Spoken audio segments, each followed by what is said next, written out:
Paris attack suspect Abdeslam's lawyer says he did not know anything about the attacks being planned in Brussels. Saleh Abdeslam, who was captured on Friday and charged with terror and murder for the deadly attacks in Paris last November, has not spoken to investigators since the bombings in Brussels on Tuesday.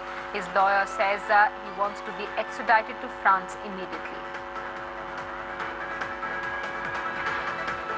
We have Gaurav Sawant, who's with us live from Brussels this afternoon. Gaurav, Saleh Abdeslam now wants to be extradited immediately to France, is what we're being told. His lawyers also claiming that he says he had no knowledge about these attacks.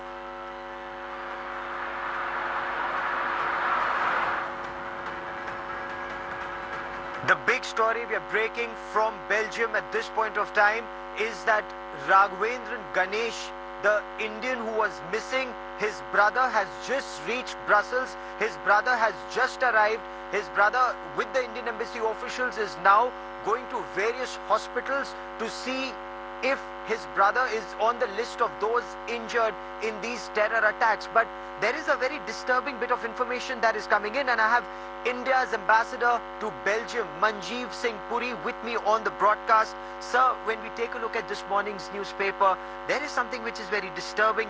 It talks about victims of the barbarism and it talks of Raghavendran in this. What does this indicate, Ambassador? Gaurav, thank you for asking me. Since the 22nd itself, the embassy has been trying to establish contact with Raghavendra on his cell phone and other means of communication, or try to establish his whereabouts. We have not had success. We have been doing this along with his employers, others in the community, and making all efforts. From yesterday onwards, we've also been scouring the various hospitals. We've had them visited. We've gone through the various lists which the Belgian authorities have released. We have not yet located Raghavendra's names on any of the lists, on the lists of those who have been injured, or the lists of the few people who have been identified as being no more. Sir, you've personally taken a lot of initiative in trying to locate him. The External Affairs Minister, Sushma Swaraj, she's tweeted some information.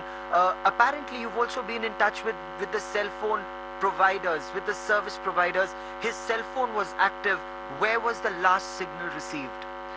Gaurav, we were able to speak to the company which provided him with the cell phone services, and they were able to trace the last known location of the cell phone to a metro station, or the area just outside the metro station, which was one stop before this Malbeek station where that metro explosion happened.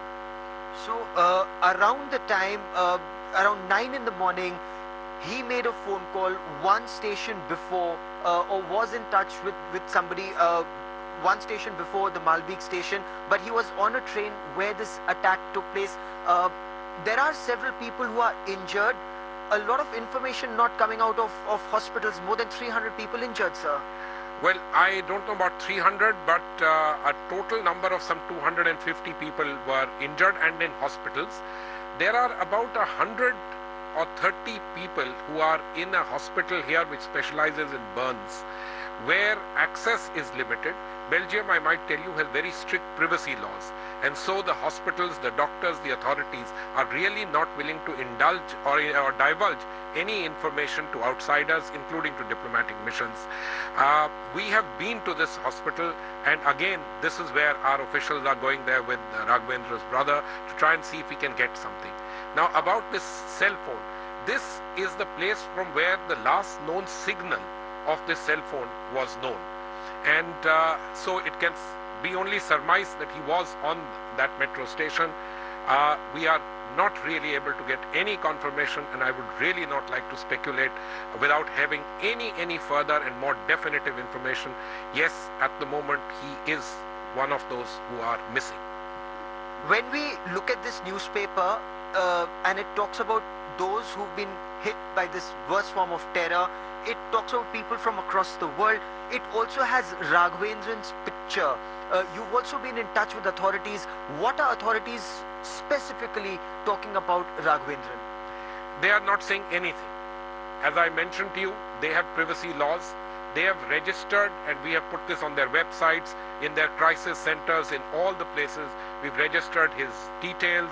We were able to get hold of his passport details, his photographs. All of these are with them, but they are not saying anything on the matter. As I said, they have very strict privacy rules, and they will get back to us only when they have definitive information on the matter.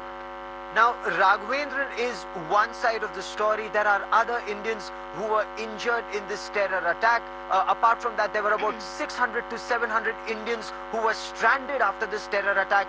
Tell us a little about the other Indians who were injured and those who were stranded, Ambassador.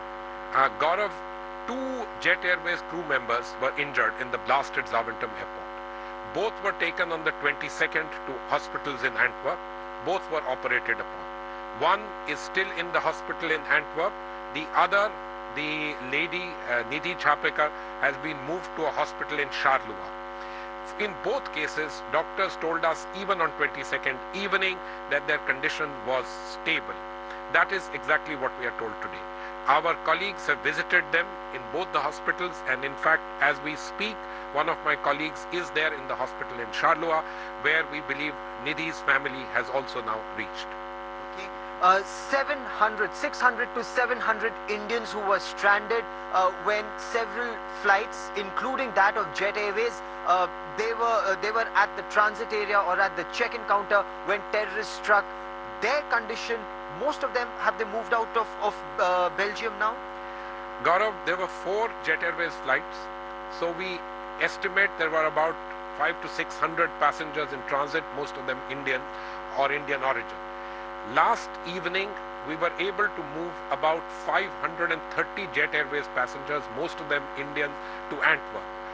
Jet Airways, along with other airlines, has been allowed to take their aircraft out of Brussels airport in the form of a ferry flight, i.e. a flight only with operating crew, even without any baggage on the planes. One of the aircrafts took off some time back for Schiphol Airport. I understand it has now taken off from Amsterdam with passengers for Mumbai. The other 2 aircraft will be flying later in the course of the next coming few hours to Schiphol Airport. One is destined for Toronto, another is destined for Delhi. The 4th aircraft was taken by Jet Airways late last night to India. Before I let you go, Ambassador, of course today is Holi. People across the country are celebrating, but the Indian embassy here is working.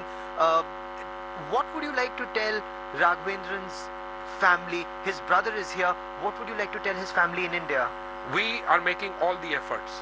We have hope, and we will continue to have hope, and we want to pray and hope that Raghavendra will be with us. And that is one prayer. Ambassador, many thanks for speaking to us here at India Today. And that is one prayer where the entire nation is praying for Raghavendra's recovery, that the agencies, that the authorities are able to find him. Once again, over to you, Simi. Gaurav, thanks so much for that. Indian authorities are doing all they can to locate the missing Indian techie. Meanwhile, the Belgian police is on the lookout for a 4th suspect. The police has already released photographs of the 3 suspects, 2 of whom are believed to be brothers who were killed in the suicide bombings. The police believes that the 4th suspect lives in Schaerbeek area of Brussels. He was identified using CCTV footage from the area. The police is carrying out raids to nab him. Now, Pakistan captain Shahid Afridi might have landed himself in trouble yet again while speaking about fans in India. Asked about fans in Mohali before their match with New Zealand on Tuesday. Go to different villages across India and actually stay there for a month and see the villagers, help them. And what it does is it opens your eyes to a whole new part of India that you never really saw before. So Amrita gives